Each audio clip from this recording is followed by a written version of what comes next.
Welcome to Royal Empire, your premier source for fearless royal investigations. I'm your host, and today we're uncovering what investigative author Tom Bower has strongly suggested about the hidden financial forces behind Meghan Markle's lifestyle. A story that challenges everything the public thinks it knows. So make sure you subscribe to Royal Empire right now, because this episode follows the money and exposes who may really be sustaining a lifestyle that no longer matches public success. Hit that subscribe button and stay with us. People think they understand Meghan Markle, but they don't. Not even close. Those are the words often associated with Tom Bower, a writer known for speaking only when he believes there is substance behind the curtain. And when he speaks, people listen because he doesn't rely on fantasy. He relies on patterns, access, and unanswered questions. According to Bower, behind the magazine covers, the speeches, and the carefully managed public appearances exists a very different reality. One built on quiet relationships, private arrangements, favors that never appear on balance sheets, and a standard of living that doesn't logically align with visible income.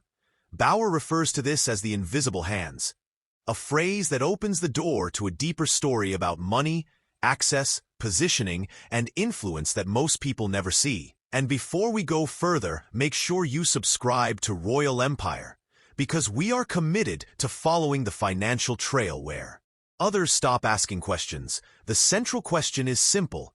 How does someone continue spending at the highest level when public income streams slow down? On the surface, Meghan appears to live a life of extreme comfort with private flights, designer fashion, luxury travel, and a massive Montecito estate. Yet when you examine her documented revenue streams, the math begins to strain credibility. High-profile media deals stalled, partnerships ended, projects delayed or quietly shelved, yet nothing in her lifestyle appears to contract. Insiders use a quiet phrase to describe this phenomenon: funding continuity, a polite way of saying that support continues behind the scenes, not out of generosity, but because of value. And this brings us to the turning point that began inside the royal system itself. When Meghan entered royal life, she expected limitless wealth and freedom, but instead encountered a structure where assets belonged to the institution, not the individual. Prince Harry was never a billionaire. His personal resources were limited and tightly defined. Castles, estates, and jewels are not personal property. They are held by the crown, and that reality created tension. Royal life came with rules, approvals, and boundaries that couldn't be bypassed. People familiar with palace dynamics say this was when expectations shifted and frustration began to grow. Royal life demanded patience and restraint, while Meghan wanted autonomy and control. She wasn't built to wait. Quietly, she wanted expansion, not limitation. And that's when attention turned outward. Not toward titles or tradition, but toward independence and influence. Those close to the situation say Harry wasn't the destination. He was the accelerator, because the strategy existed long before he entered the picture. To understand the present, you have to look earlier, long before royal ceremonies, back to the years when Meghan was navigating elite social environments where influence wasn't announced, it was exchanged quietly. Places like Soho House served as gateways into a world where wealth moves silently and access is currency. It was there she encountered individuals whose names rarely dominate headlines, but whose reach spans industries, including powerful investors and connectors, people who opened doors without public recognition. Observers from that period say she didn't just attend these spaces, she studied them. She learned how power operates behind closed doors, who funds what, who connects whom, and how visibility itself can become leverage. This wasn't chance, it was preparation. And by the time Harry entered her life, she already understood elite networks, positioning, and the value of proximity. Her role wasn't just participant, it was connector, someone who could move between worlds. And that pattern didn't disappear after Montecito. In fact, it became more visible. As public ventures struggled to maintain momentum, her personal lifestyle remained untouched. High-level security, international travel, constant visibility, and the costs associated with it all continued without interruption. And that contradiction reignited old questions. If public revenue is inconsistent, then what sustains the structure? Sources familiar with elite dynamics suggest the answer is the same as it always was: quiet supporters with strategic interests. Not friends, not fans, but individuals who see value in continued visibility.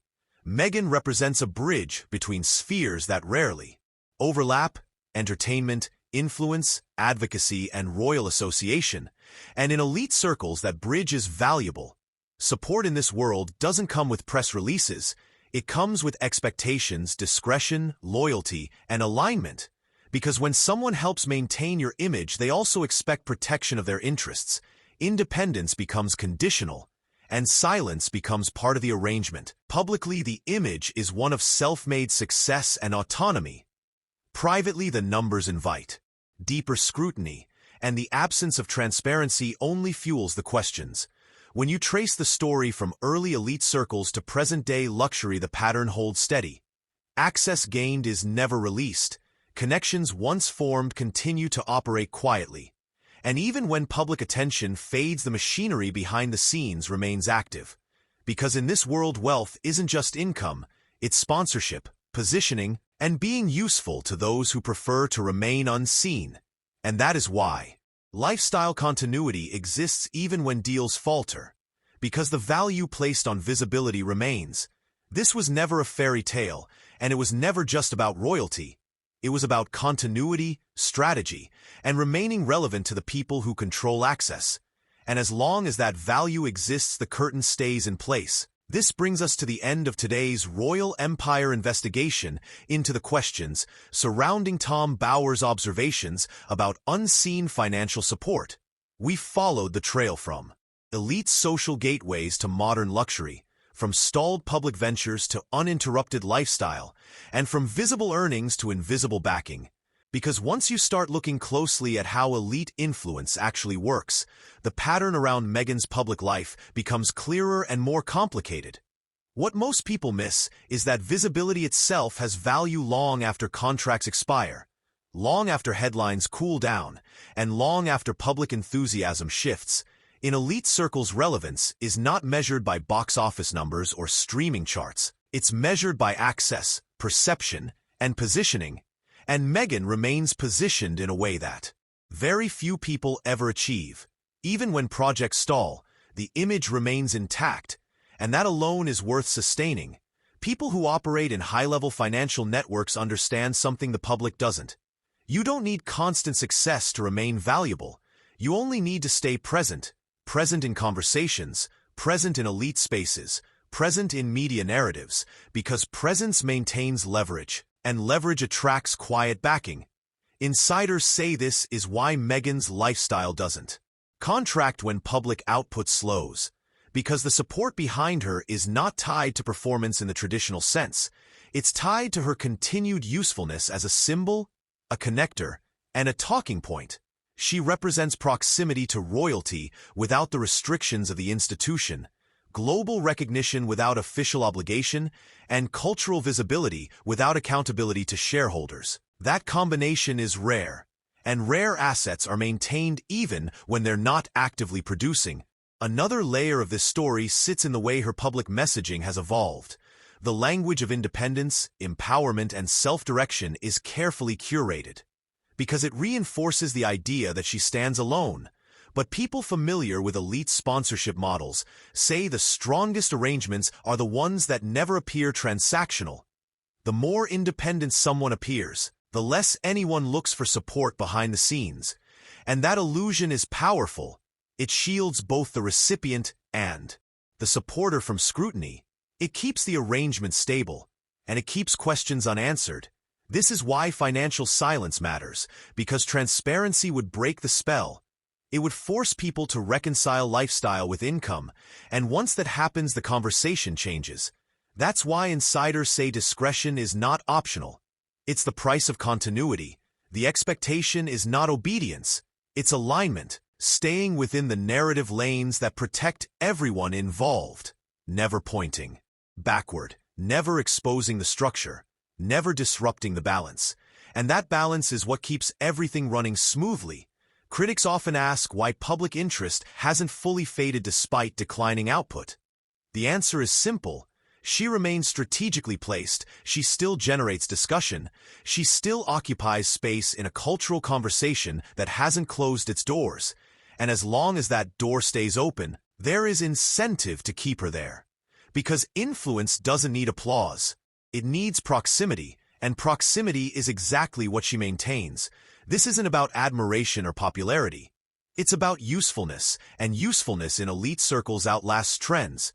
This is the part of the story that makes people uncomfortable, because it challenges the idea that success must always be visible or earned in obvious ways.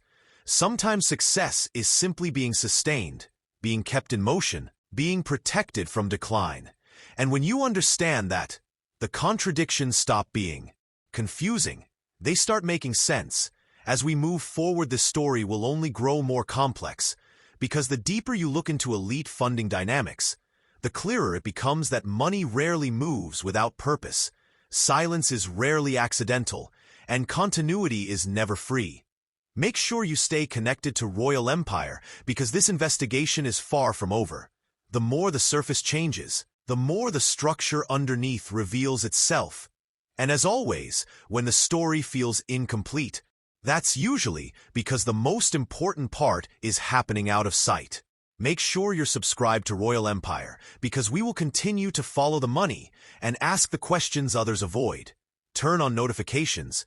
Share this with anyone who wants to understand how influence really works. Leave your thoughts below. And remember, when the numbers don't align, there's always a reason.